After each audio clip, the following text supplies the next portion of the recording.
6월 25일 금요일 새벽 묵상. 하나님이 오늘 우리에게 주시는 말씀은 예레미야 21장 1절에서 10절입니다. 여호와께로부터 예레미야에게 말씀이 임하니라.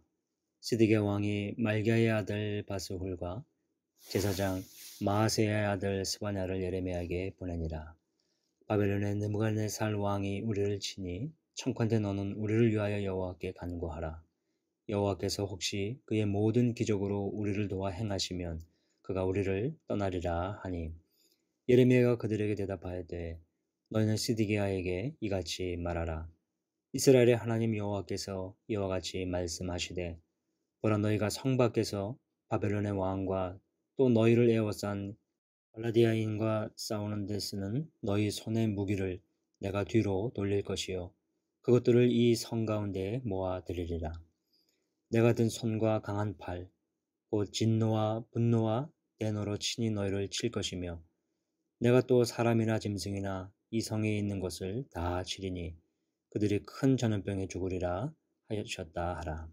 여호와의 말씀이니라.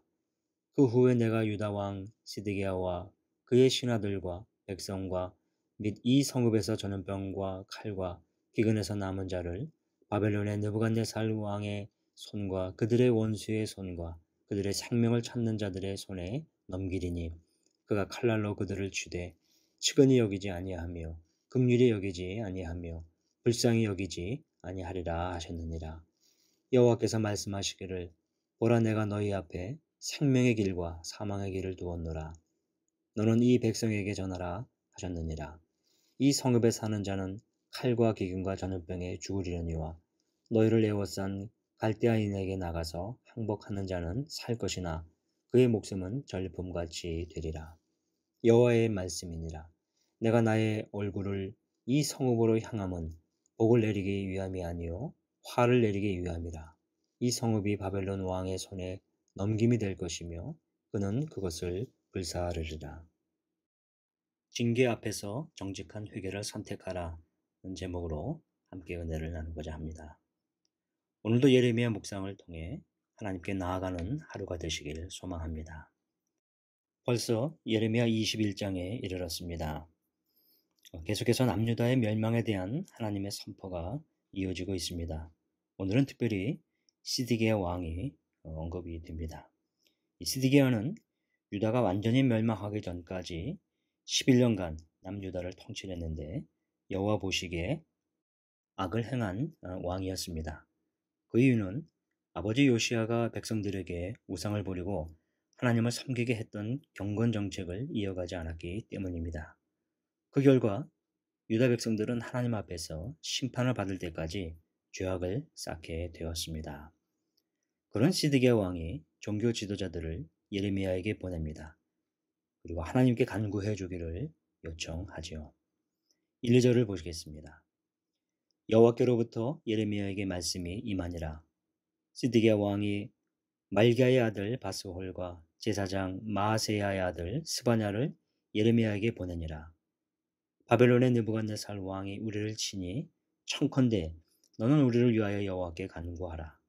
여호와께서 혹시 그의 모든 기적으로 우리를 도와 행하시면 그가 우리를 떠나리라 하니, 하나님께 바벨론 군대를 물리쳐 달라는 것입니다.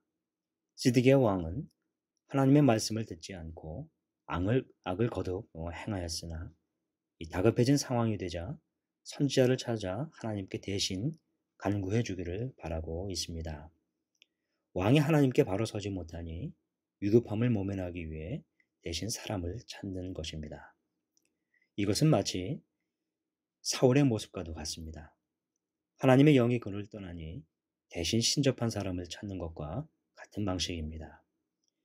시드기야 왕이 비록 바른 선지자 예레미야를 찾긴 했으나 자신이 돌아키지 않는 상태에서 심판을 면하기만 구한다는 것은 바른 처사가 아닌 것입니다. 예레미야가 전한 하나님의 뜻은 명확했습니다. 3, 4절입니다. 예레미야가 그들에게 대답하되 너희는 시드기야에게 이같이 말하라. 이스라엘의 하나님 여호와께서 이와 같이 말씀하시되, 보라, 너희가 성 밖에서 바벨론의 왕과 또 너희를 에워싼 갈라디아인과 싸우는 데 쓰는 너희 손의 무기를 내가 뒤로 돌릴 것이요 그것들을 이 성 가운데에 모아들이리라.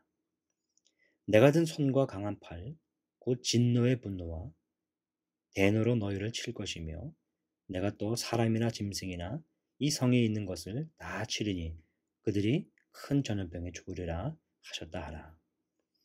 하나님께서 유다의 대적을 이되셔서 그들을 치실 것을 선언하십니다. 당신의 백성에 대한 하나님의 심판을 전하시는 것이죠. 그 백성들의 어려움을 철저히 외면하시고 오히려 강하게 치실 것임을 확언하십니다. 왜냐하면 하나님에 대해 패역하고 돌이키지 않음에 대한 진노와 분노의 대가이기 때문입니다. 오늘 우리가 살펴야 할 것이 있습니다. 자신이 하나님과의 관계에서 막힘은 없지 않은가 하는 것입니다. 우리가 지금 내 자신이 하나님 앞에 올바른가 돌아봐야 합니다. 때로 나는 지금 괜찮아, 별 문제가 없어 라고 생각할 수가 있습니다.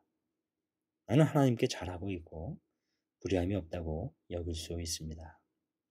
그러나 우리가 성경을 잘 보고 하나님 말씀을 잘 들을수록 사람의 행위가 자기 보기에는 모두 정직하여도 여호와는 심령을 감찰하십니다. 우리가 이것을 깨달아야 합니다. 하나님과 불통한 유다 왕 시드기야는 어쩌면 오늘을 사는 우리들의 모습일 수 있습니다. 하나님과 소통하지 않고 하나님과의 관계가 일그러져 있음을 간과하는 모습일 수 있는 것입니다. 끝으로 예레미야는 두 길을 두었음을 설명합니다. 8절입니다. 여호와께서 말씀하시기를 보라 내가 너희 앞에 생명의 길과 사망의 길을 두었노라. 너는 이 백성에게 전하라 하셨느니라. 생명의 길을 선택하기 위해선 어떻게 해야 합니까? 하나님의 징계 앞에서 회개하고 돌아오는 것입니다. 하나님께 회개하며 돌이키는 것이야 진정으로 생명의 길을 선택하는 방법입니다. 잘못한 것을 고백하고 돌이키는 것입니다. 사랑하는 성도 여러분, 어떤 선택을 하시겠습니까? 우리에게 필요한 것은 하나님께 대해 정직하게 회개하는 삶입니다. 하나님 앞에서의 정직함, 그것은 하나님과 막힘이 없이 하나님과 소통하는 삶으로 이어집니다. 오늘 하루를 지내며 하나님과의 관계를 묵상하기를 원합니다. 그리고 하나님께 향해 주님, 정직한 영을 새롭게 하여 주옵소서. 우리가 기덥게 기도하며 보내는 하루가 될 수 있기를 소망합니다. 기도합니다. 참 좋으신 하나님, 이 아침에도 저희들에게 말씀을 주셔서 감사합니다. 날마다 하나님과 동행하며 살게 하여 주시옵소서.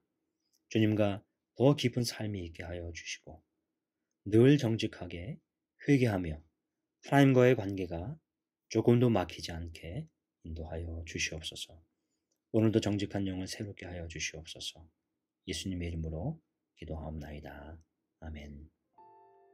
계속 기도하겠습니다. 오늘도 말씀을 생각하며 하나님과의 관계가 늘 깊어지고 막힘이 없이 살게 하옵소서. 혹시라도 잘못이 있을 때 정직하게 회개하며 돌이키게 하옵소서. 그리고 정직한 영을 새롭게 하여 주옵소서. 코로나19의 조속적인 종식과 또 원활한 백신 접종이 진행되기를 위해서 그리고 우리의 온 성도들과 또 이웃들의 안전을 지켜 주옵소서. 박재원 담임 목사님께 하나님의 은혜와 능력이 충만하여 연희교회를 잘 섬기며 이끌어 가실 수 있기를 기도합니다. 오늘 이찬우 송영희 선교사님께서도 기도할 때 인도 사무실 간사들의 가족들, 사역자들이 코로나 확진 상태에서 속히 잘 회복되고 이 어려운 상황들이 속히 종식될 수 있기를 주님 역사하여 주옵소서. 우리 파키스탄의 새로운 팀 리더의 적응과 리더십을 계속 세워 주시옵소서. 서덕자 원사님의 간 기능이 저하된 상태입니다. 주님 조속히 회복시켜 주시고 더욱더 강건케 하여 주옵소서. 계속 기도하겠습니다.